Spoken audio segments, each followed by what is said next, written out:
I was working 3 jobs.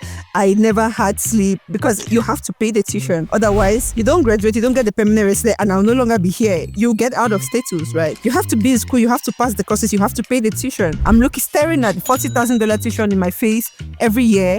I walked my out. Welcome to our immigration stories as told by Canadian immigrants. Today, I am here with one of Canada's #1 best-selling authors in career advancement and professional development, Madame Nadine, right here. Why Canada to begin with? Let's start there. Canada chose. So I came to Canada as an international student. 100% scholarship, doing a program to transitioning to a $40,000 tuition a year. Yeah. And having no money in my pocket in a new city. I had lost so much weight. I looked not even eating well, not sleeping properly. Like I was dying, and I told my parents, you know what I tried? Get me an air ticket, I'm coming back home. My mom said, rather have my daughter alive than have a dead child living abroad. So how did you eventually get PR? I was working at EY at the time, so I did I got into the pool and I got selected. So now you've translated this experience, because of course she's saying, come on, mentor this person. So now you decide, you know what, let me just put it in a book. If you could give like 3 top points, can they take? So first thing first, I'm going to give one thing that is lacking amongst the immigrant community is there. I don't have a Snapchat account. I don't have a Facebook account. I use it.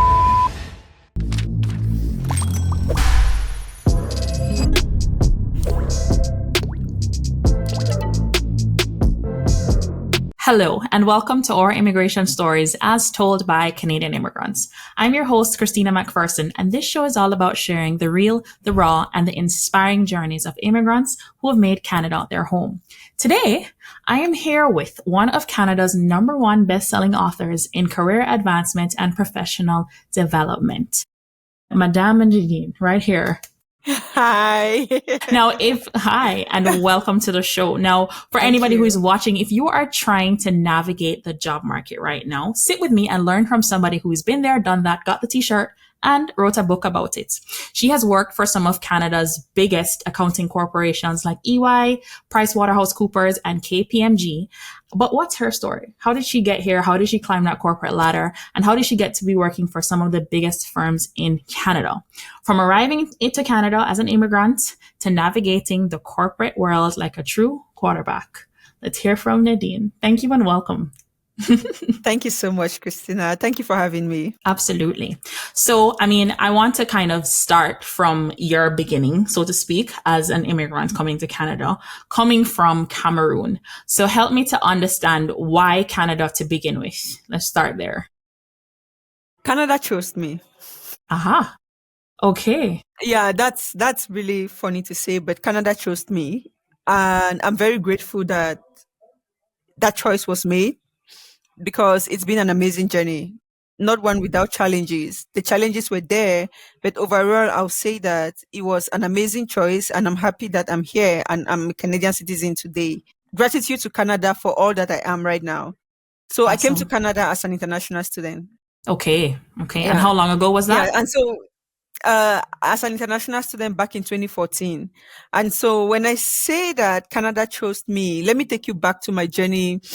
11 years ago, Nadine is still in Cameroon, working as an internal auditor at a technology company in the economic capital of Cameroon in Douala. But really, at that time, that was not really what I wanted. I had graduated with honors, bachelor's in accounting. I had been best accounting student 2 times the whole country in Cameroon, best ordinary level accounting student, best high school accounting student. Graduated with honors from the university. I wanted to go do a master's in accounting abroad. And as you would agree with me, abroad at that time was not Canada. It was the United States or the United Kingdom. Or UK. Canada, right? yeah, or UK, yeah. Canada was not the abroad that people really knew. So I tried to go study abroad, and it didn't work out for me. You know, immigration, coming from Africa, they have all of this huge checklist. You have to do this, you have to do that, you have to bring that, you have to show that you can. And every time I tried to go study in the United States, they kept telling me, oh, we don't think your family can afford to sponsor you to do a master's in the United States. I got heartbroken like 7 times. UK, no. 7? No. Yeah. So I'm like, okay, I'm going to make life work for me in Cameroon. I'm going to get a job, stay in Cameroon, because apparently this abroad thing is not for me, right? Within the same time, I had taken part in a beauty pageant in Cameroon. I came first runner Okay. up for Miss West Africa Cameroon.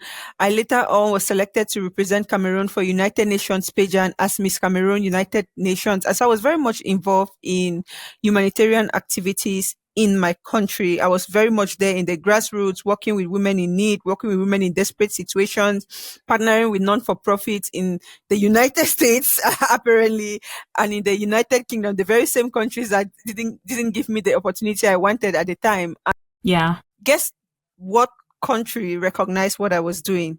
Canada. Canada. Yeah. And so I get a full 100% scholarship from Really? Cody International Institute in Antigonish, St. Francis Xavier University, to come study community development leadership for women leaders from developing countries. Oh, awesome. And that's So because of all of the now two things were activity happening at the in same the time UN and such. because of the active. Yes, yes, yes. So that scholarship was not to come study accounting. It was because of the activities I was doing, the advocacy I was doing with the title, the Miss Cameroon title at the Okay. time. So Okay. yeah, so it had I had just started using social media too at the time. It was Facebook. I no longer have a Facebook account. It was Facebook, and every time I was doing my all of these activities, I had a page, I no longer have a Facebook account because 3 years ago it got hacked and I was unable to recover it. But I had a Mm, presence. Yes, I had a yeah. presence. My everything I was doing was on there, and I got a scholarship to come do community development leadership in St. Francis Xavier, Cody International Institute, and this scholarship was for leaders from developing countries. I'm 21 years old, I'm 22 years old, and I come to do this scholarship program where I'm sitting with government officials from other developing countries in Africa. A lot of times I kept asking myself, Is how this did I real? find myself in this space? Because Right? most of them were my mom's age, and I was just this little girl jumping between classes and lectures every day, like just having fun for being there. Yeah. But now, when I say Canada, Canada trusts me in every dimension. So Canada recognized what I was doing at the time Yeah. and gave value to the course, and then gave me this scholarship to come do community development leadership. But remember, I'm a top accounting student, and I also Right. wanted to do a master's in accounting. So at the time when I got the scholarship to come do community development leadership and advocacy in St. Francis Xavier in Antigonish, one day I was also driving from work, and so this what I'm reciting to you is happening when I haven't had this visa, but the visa is already in process for the Okay. advocacy program. And I'm driving home from work and I see a signpost in Cameroon that says study in Canada seminar at this and this hotel. Come there on Saturday morning. And I look at the signpost, I'm like, okay, I'll just go there. Yeah. And then I go for the event, and I'm lost. I'm at the door, and this white gentleman welcomes me and say, "Hey mama, you lost? Can I help you?" I'm like, "Oh yeah, I saw there was a study in Canada seminar, a conference, and I said I should just show up." And the guy said, "Oh yeah, I'm one of them. I came from Southern Alberta Institute of Technology in Canada. Come to my table. I'm going to Okay. tell you the programs we offer." And then I go to his table, and I'm like, "Okay, I like this one." He said, "Okay, yeah, this is application form. Fill it." I fill in the form, I give it to him. He comes back to Canada. 1 week later, they send me an offer letter. Yeah. So the week that they sent me the offer letter was the same week that I also received the visa to do the to go to Antigonish. And so I'm holding Okay. this offer letter in my hand for an international student tuition of, I think, 25 or $30,000 a year was an international student tuition back in 2014. And then I also have this 100% program to do advocacy and community development for leaders from developing countries. But the scholarship is for 4 months. The program was just for 4 months because they were training them on leadership Oh, skills and I sending see. them back And you to the had to go back country. to your country on something like I that. had to go back to my country. Most of the people in this program were Yeah. I wondered. ministers of social works, delegates, like holding those kind of ministerial positions in their country. So they were really Mm-hmm. just coming to like do this program and go back. And then I'm there because I'm this 21-year-old beauty queen that was doing all of these things and found herself here Good for me, because if I went to the embassy with the offer letter, they still would have told me, we don't think your parents can pay $40,000 in tuition. So I come for Oh, this. Yeah. So that's how it worked out for me. So I come for this program. I'm done for the 4 months, and everybody is going back home. And I'm like, okay, I have this other offer letter in my hand. I'm going to fly to Alberta and continue the accounting program. So that's okay. how I flew from Antigonish now to Alberta to start my bachelor's in applied business administration at SAIT. I ended up Okay. graduating from SAIT. My journey from coming now from Antigonish, 100% scholarship, doing a leadership program for advocacy and community development, to transitioning to a $40,000 tuition a year and Yep. having no money in my pocket in a new city up to the point of graduating is a whole different story. Okay. Wow. So you figured things out on the ground while My you were goodness. going. Yeah. I And was obviously it working worked. 3 jobs. I was working 3 jobs. I never had sleep because you have to pay the tuition. Otherwise, you don't graduate, you don't get the permanent resident, and I'll no longer be here. You get out of status, right? You have to be in school, you have to pass the courses, you have to pay the tuition. I'm looking, staring at the $40,000 tuition in my face every year. I worked my ass out. I worked day and night. Sometimes the most sleep I had in a day was 1.5 hour or two, because Wow. yes, when I got the job that was an overnight till morning, I did it. I picked it up. I'll do it, and then I'll leave there. I'll go to the next one that is from morning to afternoon.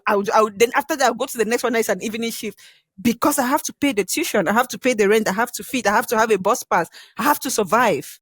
Yeah. So that was a difficult journey, Yeah. but I can imagine. yeah, And that was a yeah. 4-year bachelor or 3 years? No, it was a 4 year bachelor, but I was exempted for the first 2 years because I had a bachelor from Cameroon. Awesome. So you just had to do 2 more I years. just had to do 2 more years. If I had to do 4 whole years, I don't think I would have survived it. Yeah. Yeah, I just had to do 2 more years. That's why I made it. Yeah. Maybe I think God will have come through in another way, shape, or form, Yeah. Yeah. because Yeah. the program had internship, and in my second year I got an internship. But if I had to go through that, the life I was living at the time for Yeah. For four four years, years. Yeah. I wake up every day and I barely even know if I'm going to have a meal in a day for 4 years. Yeah. At the time when I got my first job offer, I was at the point of returning back home, because this is 2 years in. I've been living this life for 2 years that I don't even get, if I have a meal in a day, I'm grateful. Forget about 3 square meals in a day. That's for rich people. That's a luxury. I couldn't afford that. Have I paid the rent Mm, according to 3 square meals in a day, or have I even completed the tuition? Several times I had eviction notice on my door because you're overdue on wow. your rent. What's going on? I'm going to run to the office. I'm going to beg them. I'm like, please don't throw me out. I'm going to get the money by the 15. I'm going to bring it to, yeah. And for some reason, people were nice to me. They kept understanding. It felt like they saw that this girl was struggling, and they kept understanding and helping me along the way. Right up Wow. the week that I got the job, the first years that changed the trajectory of my career in Canada, I had an air ticket to go back home because I had lost so much weight. I looked sick Mm, from malnutrition, not even eating well, not sleeping properly. It mm-hmm. like I was dying, and I told my parents, you know what, I tried. Get me an air ticket. I'm coming back home. Oh my goodness. That's next level, eh? Yeah, That's yeah. burnout, right? And You get to the end of there's the a 2 years photo of and mine that if I go, I hope I still have that photo. When I look at it, I legit look like somebody who is suffering from something. You, you, mm-hmm. you, you, I look so. If you look at me, all you see are the bones. Like, when they used to show photos of people in war zones back in Ethiopia at the time, kids who had not eaten for a very long time, and they look like bones. I looked like that. At the point when I wanted to go back home, I looked like that, malnourished, working very labor intense jobs, even without food. That's a recipe for Mm, death. So yeah. I was like, yeah. My mom said I would rather have my daughter alive than have a dead child living abroad, just because she would want Yeah. to, come back home. Yeah. Okay. Wow, that's intense. And then so you have a plane ticket and do you go? No, You got your job offer. I got a job offer. Okay. Okay. All right. Saved by the bell. Okay. So now here you have this job offer. So talk a little bit about even leading up to that job offer. Was it's through the internship?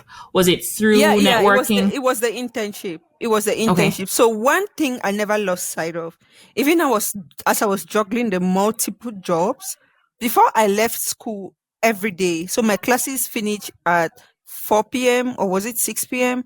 I go down to the library for 1 hour and apply for jobs before I pick up the next shift. Good I for you didn't. It was a rule of thumb.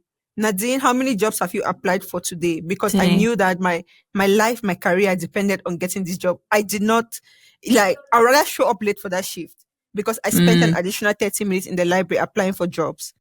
good for you. So on one of these days, I applied at 6 p.m. They called me the next day at 10 a.m. in the morning. It was just that immediate. 1 hour after the interview, they offered me the job. Yeah, Amazing. So you were ready. yeah. Okay.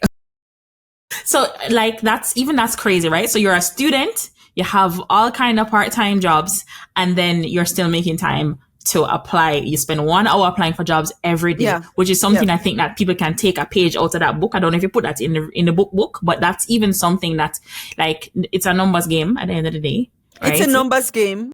Yeah, it's a numbers game. Use your school portal, especially when you're a student. That job came from the school career portal. That's what Okay. I was using at the time. Because I Yeah. think that when they send it to the career portal for students to apply, they give preference to students. The ones I Mm-hmm. was applying out of the portal at the time, no one really called me for an interview. I went Okay. for every networking event. Good for you. I knew that I wanted to work for a big four accounting firm. There was no big four accounting firm networking event that was organized at the time that I didn't show up for. S- Mm-hmm. Christina, I printed my resume and went office to office, all the accounting firms that were in Calgary at the time. I dropped paper versions of my resume. I dropped Good. versions of my resume. I showed up at Mm-hmm. all the networking events. I was not leaving anything to chance because Yes. there was this hunger. Like I needed this job because my life really depended on it. Yeah. Yes. Yeah. Yeah. Okay, now. So now school is finished, you get this job, and now you have to figure out the rest of the permanent residency journey. No, now school is not finished. I got this job and I still have a year to graduate.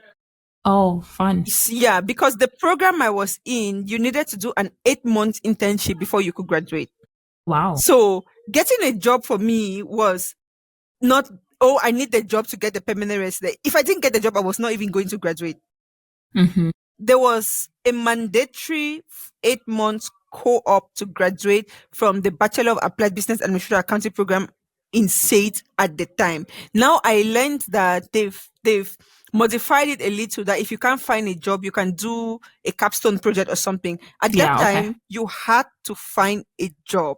I had Mm-hmm. to learn how to find a job in a new country as an immigrant, not knowing nobody.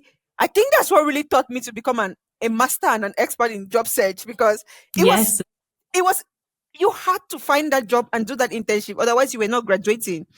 And if you don't graduate, you're not getting the permanent residence, right? You're not getting the work permit because you have to graduate, get the work permit, work, then get the permanent residence before you get. It was you saw that if you didn't master how to look for this job, this first piece of the puzzle here, everything else falls apart from that Yeah. point on. So I Yeah. I I I showed up. I showed up for every networking event, every big four. If it was it office showing, whatever they had, I was there. Like Awesome. you guys need to see me. You need to give me this job because my life depends on it. Yes, that's amazing. And Yeah. how was it received when you did show up to offices? How was the reception like?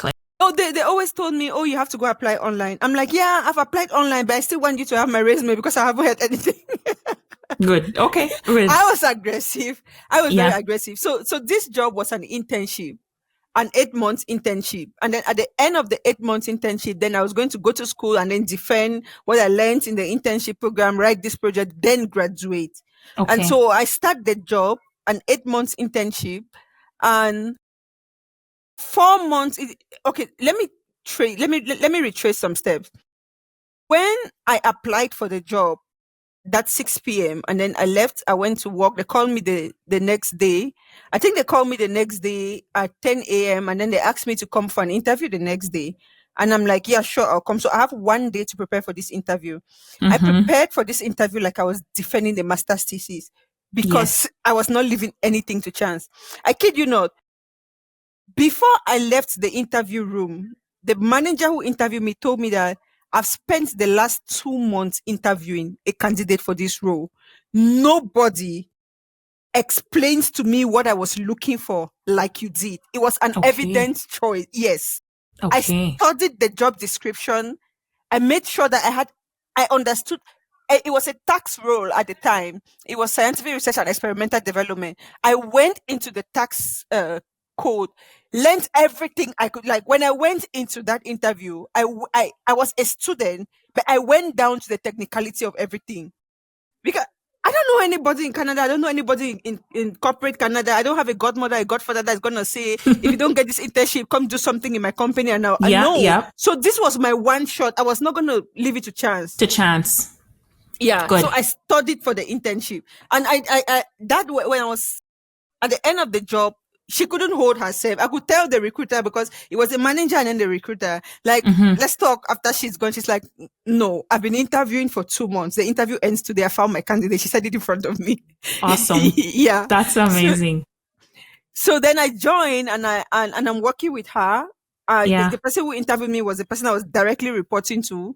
And so I'm working with her. And of course, that meant that I dropped all those survivor jobs at that point because I was doing Yeah. Walmart, I was doing call center, I was doing second cup coffee. I dropped all of that because what this job was paying me right now was more than all of that three combined. So Good. now I had time to like sleep properly, shower Yes. properly, at least wear good clothes, at least smell nice, go downtown and drink coffee like a regular human being, and then really come back home and just sit down and study and pass my exams. That felt Yeah. like heaven. Awesome. Everyone knows what that feels like. So I was giving my best on this job. And this is now 2015. Oil and gas crash, Calgary is in a downturn. Companies are laying off like crazy. No one knows if they'll have a job tomorrow. They're like uncertainty. And 4 months into the internship, she calls me into her office and she's like, no, she took me for coffee and she's like, you work really hard. And a candidate like you, I want to keep. But the company has hiring freeze because of the economic downturn, oil and gas in Calgary right now. Where do you want to go with your career? And I said, I've always wanted to be a chartered accountant all my life. I want to become a CPA, and I'm going through my bachelor's in accounting right now. Second, because I had another one from Cameroon. I want to become a CPA, and I want to work for a Big Four firm. That was my goal. I said it plain. I want to work for a Big Four firm, and she's like, okay. I'm a Big Four alumni. I worked at EY. I'm going to place some calls. And she came back to the office true to her word. She placed some calls. We are having this conversation first week of June. She placed some calls. Remember, I'm doing a taxation internship at CNRL. Corporate taxation deadline is June 30th. This lady placed a call to EY on June 1st at the time of the month where they needed me the most. She placed the call to EY. EY calls me for an interview the next day and offers me the job the same day. And then they tell me that we want you and we want you now. So I told EY, oh, can I start July 15? Because I know where I'm working right now is corporate taxation. They need me right up to June 30 when we file our taxes. EY says, no, we want you and we want you now. Then I go back to the office and I said, well, I had the interview. They've offered me the job. They want me and they want me now. They want me to start next week. What do we do? And she's like, you know what? This is your future. I need somebody, but I'm not going to hold you back. Go. That's amazing. That's a very supportive boss. Good for her. Shout out to you. If you look at my book, the first name under acknowledgement is her. Yes. Awesome. I left Canadian Natural in 2015. Today's 2025, 10 years later. I have a coffee meeting we had January of every year. Every year, she sends me a message, Nadine, I have a new co-op student. I want you to meet her. I want you to tell them your story. I hope that they can learn from you and be inspired. That was the most selfless act of leadership someone had ever shown me. That's shout out to you. What's her name? Her name is Amil. Amil Zacharias. That was the most selfless act of leadership. Yes. She gave me my first years in Canada. She did not hold me back when it came to me realizing the potential in my career. She's like, it's going to cost me a lot. We are 3 weeks to filing. CNRL is a big company. This is the tax department. I was the only co-op student. So I was the one doing all the dotting the I's, crossing the T's, putting the files together. They couldn't hire somebody else, which meant that when I left, she had to do the lifting and complete the bulk of the work alone. So I'm telling her this on Thursday. EY wants me to start on Monday. I worked Thursday, Friday, Saturday, Sunday. I came here, I worked till like end The to end. end. I came to the office 8 a.m., left at midnight because I didn't want to just leave her with a bulk of work. This woman has been so selfless. And she's saying I Yes. can go on Monday. So whatever it is I could complete Thursday, Friday, Saturday, and Sunday, I did before I left. Yeah. It's amazing. Well, good on Yeah. you. Good on you. That's and I what I like about what she did, selfless, but also she recognized your work ethic, which means Yes. that you did work hard. And of course, she's seen many co-op students probably, and you worked hard. And so when she said that you worked hard, what kind of work ethics did you bring to the table? Like, what did you do? First things first, I always ensure that she only taught me something once. When she's teaching me something, so remember, this is my first job in Canada. So a lot of things are new to me. So when she sits down to say, okay, this is how you get this done, I paid attention. And when I went back and sat down, I got it done the way she wanted me to get it done. Right. And then I was taking initiative. I'll also spot things that I'm like, okay, she probably didn't talk about this one, but this also needs to get done and needs to get into the file. I'll go and get it done. And although I was hired as a co-op student under her, this was a tax department with so many other managers and they had teams, but she didn't really have somebody helping her. So that the role reporting to her was left for an internship role. They brought in different internship students to fill that role. But even though I was directly reporting under her, I helped all the other managers across the department. If there was any point in time I was experiencing a downturn here, I go to the manager that is in charge of maybe GST and like, is there anything you need me to help do to put together the GST file together? Do you want me to look into the receipt? I was out there helping everybody. When I was leaving 4 months out, all the managers did like a celebration, like that's a send off. Yeah. Yes. Yeah, they did that. Then one of them said, I know you're going to the big four. Make sure you don't leave the big four until you're at the manager level. Everybody in that department was an ex big four. And they're like, a lot of people go and they leave in a hurry. Ensure that you stay there until you're a manager before you leave. Very good advice. Yeah. Okay. And that's how my big four journey started in Ernst & Young. Yes. It's 10 years today. I've met 10 different co-op students who have worked under her. Every time she hires a new student in January, she says, there's somebody I want you to meet. Yes. Coffee meeting, every time she's coming to me with her student, like, you need to go for coffee with Nadine. You need to learn about her story. She's so inspiring. I'm like, yeah, the way this lady believed in me. Yes. Yes. Acknowledgement number one, a huge thanks to you, Amil. And I hope that so many other people in Canada will give new immigrants that first yes, the way and manner she gave me. Yeah. Exactly. That's amazing. What I hear you say in terms of the hard work and the work ethic it is that one, you probably took notes. When she gave you an instruction, you paid attention and you took notes, which I think is something that is lacking with this generation that is coming up. So pay attention, people, please. Yeah. It goes a long way. And you took initiative. I took initiative. I went over and beyond. Yeah. Yes, right? So now you've translated this experience because, of course, she's saying, come on, mentor this person, mentor this person. So now you decide, you know what, let me just put it in a book. Is that how it went? Yeah, because, well, after EY, I was there at EY for 6 years, and then I was at PwC for 3 years, and I was at KPMG for 1 year, and like internship, and then I've worked for all these amazing firms. I've had highs, lows. I've learned, I've unlearned, and all through this time, I expend a lot of my time and myself mentoring so many immigrants. Yeah. Black, white, Filipino, Brazilian.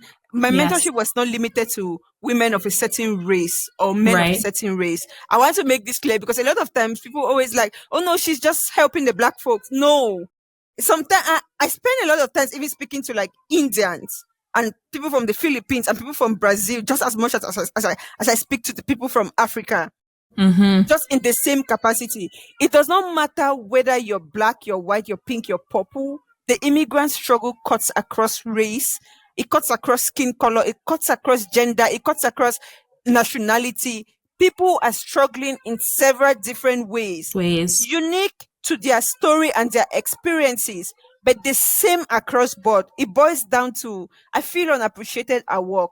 How do I make Mm-hmm. myself seen at work? I feel like Mm-hmm. my managers don't understand me. I think when I speak, they don't understand when I speak. They think I have an accent. It.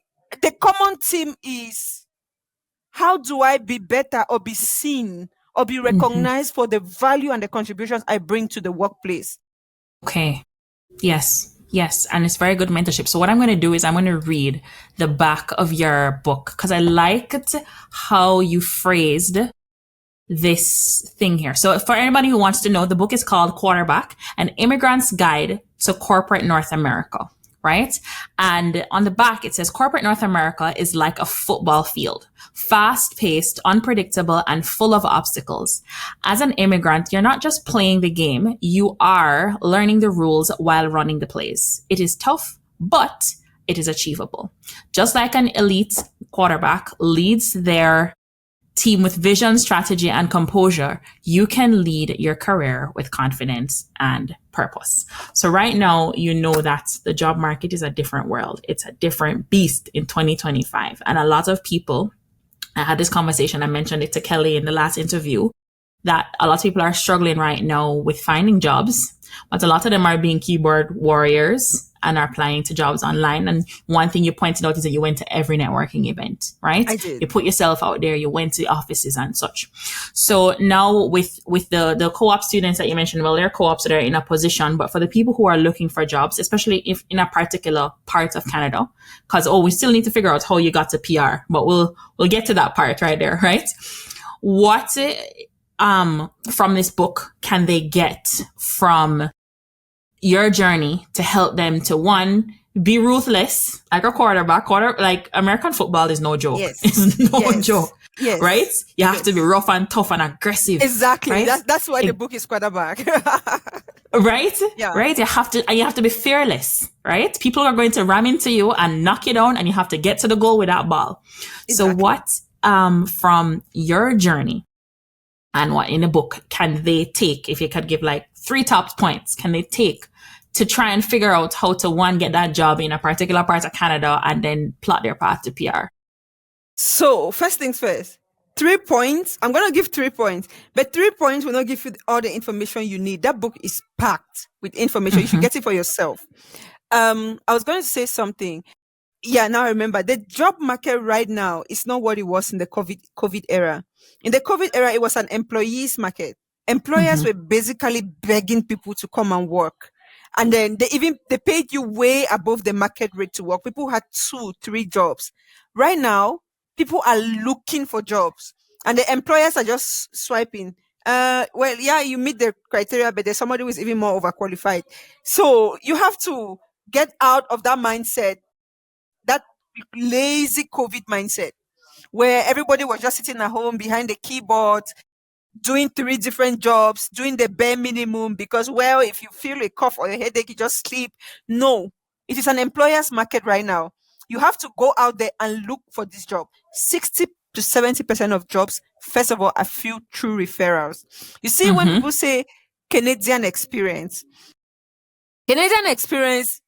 simply means, do I trust you? And how can you break down that barrier? Referral. Right?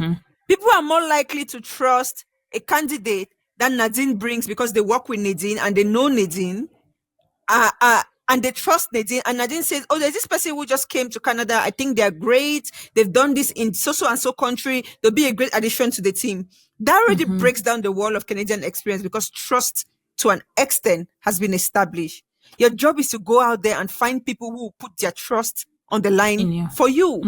You're not going to achieve that behind the keyboard. Go to networking events, tell people who you are, be genuinely interested in their story, learn about their companies, lift an impression, let them get to know you. And so that it can help you bring down the barrier of, oh, you lack Canadian experience, or we do not trust you. How many times have you applied for a job and you met every criteria to the T and more, and you applied on your computer, but the person who ended up getting the job was half as qualified as you? but they had trust. Somebody spoke for them. Now, as immigrants, your next question to me is going to be, well, but who is the somebody? I just came to the country, I'm new to the country, or well, you may not be new, maybe 3, 4, 5 years in the country, but you don't really know anybody in this company. That's why you go out and network. That's why you network even before you need the job. I am an advocate for narrowing down 20 companies that you would like to work for, because you've studied these companies, you know the culture of these companies, you see a future and a career in these companies, and you want to work there. Narrow it down 20. Then do targeted networking. Yes. If this company has an event, you're showing up. Why are you not showing up? You're not only showing up because there's a job posting, you're showing up because you want to get to know the people who work for this company. You want to know what they like about the job. You want them to know you, right? That's how you create that network to the point where you get somebody who can say, give this person a chance. They may not have worked for the PwCs of this world, or the EYs of this world, the KPMGs of this world, or the BDOs of this world. They don't have an experience in Canada. But based on my interaction with them, I can tell they're a trustworthy person. They'll be hardworking and they can deliver. Give them an interview. What you need is an interview. Then you go in there and prove yourself. So as the landscape is evolving, your job search strategy has to also evolve. Yeah, you have to evolve with how the economy is evolving and the landscape is evolving.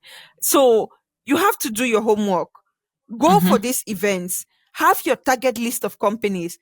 Ensure that every week you're connecting with at least 2 or 3 people on LinkedIn from these companies and going for informational coffee meetings. There's no job. They don't have to be a job posting from Coca-Cola before you go for a coffee meeting with somebody in Coca-Cola. Is Coca-Cola on your target list? Yes. I want to know people there. Yes. That's it. Amazing. And I feel like one thing that is lacking amongst the immigrant community is their LinkedIn presence. Like the ones that are more established and been here for however long, their LinkedIn game is up. But for the newer folks, I find that they are not as dominant on LinkedIn. And I suggest you guys replace your Instagram, TikTok, Facebook time with LinkedIn. Because then you can find people who work in those companies. I don't have a Snapchat account. I don't have a Facebook account. I have an Instagram account and a LinkedIn account. Those are the 2 social media I use. LinkedIn I use it more than anything else. Yes. Especially for this strategy, right? Exactly. Yeah, exactly. Awesome. So how did you eventually get PR? At that time, well, it's what do they call it? Express entry. The one where you work for 1 year and then you can get into the pool and then you get selected. Yeah. So I wrote the English exam. I wrote the CELPIP. I was working at EY at the time. So I did my 1 year and then I got into the pool and I got selected. And it was really fast. You get selected less than 3 months after that, your PR gets approved. Right. But that was 2016. 2016. Okay. Yeah. Those were the good old days of good scores. Yeah. I don't know what I don't know what it is like now. No, right now the score has not been below 500, right? Really? It's not been below 500 for the last year and a half. Oh, okay. Damn. Yeah. I think I was invited to apply with a score just a little bit over 400. Yeah. Gone are those days. Those days are gone. Wow. Right? Yes. Wow. Right. Which is why I'm saying like they're trying to navigate the job market and their PR journey almost depends on it because they need to probably get a job that is in line with an immigration program that has an employer driven stream. Right. Yeah. And so it's PNP or one of the pilot programs, but they have to land a job with the employer who is qualified to participate in the program, so to speak, and then nominate you for permanent residency. That's how it is right now. You need to understand that looking for a job is a job in itself. You need to stop sending out generic resumes to every job posting that comes. You just be on LinkedIn, pap, easy apply, pap, easy apply. No. You have to sit down and customize a resume for every job. And the reason why I say customize, I'm not saying send in resumes that annoy you. I'm strictly against just making up resumes. Your resume has to be you, but you need to understand that in today's world with AI is doing a pre-screening even before the recruiter.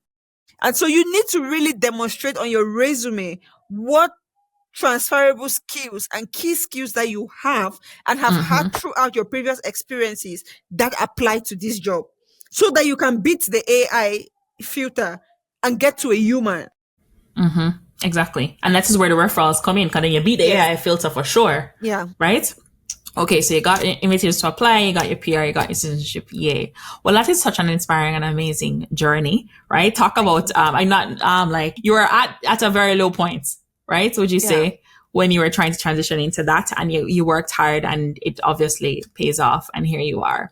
So, before we land the plane, first, how can people find you?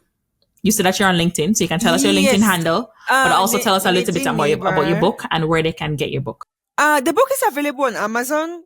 If you type Quarterback, an Immigrant's Guide to Corporate North America, it's available on Amazon. It's been Amazon's #1 bestseller in career advancement and professional development for 17 days as at today, undefeated, which till today shocks me. Like Yes. I step out now, when I go out, people call me best-selling author, just like that. I'm like, okay, Good. when did this happen? Yeah, but even when I read the book, I say to myself that this could not have been me writing. It could only have been God writing through me. In hindsight, I see the reason now why I went Why? through the Through the experiences I struggle. went through. It wasn't for me. It was to use those experiences to make the path easier for those coming after me.